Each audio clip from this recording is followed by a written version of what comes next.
It's a chilly but sunny Friday morning in early November, and the weekend forecast does not look good for cycling. So I decided to seize this opportunity to get out there on the road and do some riding.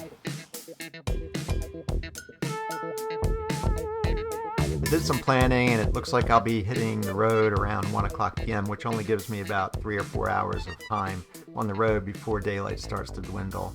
So I chose a 40-mile ride, and I particularly like this ride because it starts out with a steady climb, and then I've got rolling hills all the way through with a very slight climb to the end. And the other thing I really love about this ride is, if you notice in the upper right corner here, it goes through this giant reservoir area. So there's some really good scenery, and I'll capture some footage on the ride and share that with you along the way. Just about to get started, and I definitely want to note that the wind is crazy.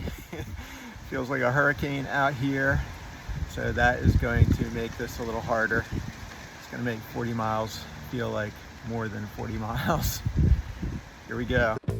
The start of the ride was brutal. The wind was strong and it was blowing directly into my face.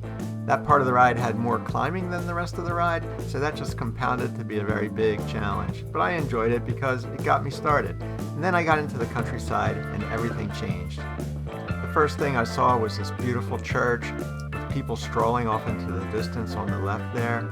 And it reminded me of a scene from the 1920s. And as I came around the bend to the right, up on the left I noticed this scene where the farmers were preparing what looked like a winter crop. And then I climbed a little bit and I had a beautiful view of the valley. I saw some scenes like this beautiful red barn and some farmers' fields. Then I saw it. There was a rural airport off in the distance.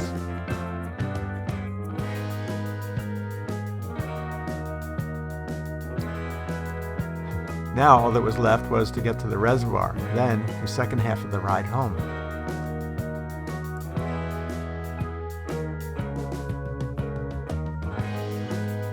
The reservoir definitely did not disappoint. It was a beautiful scene, but one thing I did notice is that the water level was kind of low. We are having a drought, so hopefully we'll get some rain soon. Shortly after passing the reservoir, the sun began to get lower in the sky, and I realized that it was going to get closer to setting, so I started to really push it and try to get home because things were starting to get a little dangerous. The last few miles of the ride were directly into the wind, just like when I started, so I was very happy to finally finish. I finally made it back to the start point. You can see the sun is low in the sky, it's almost sunset.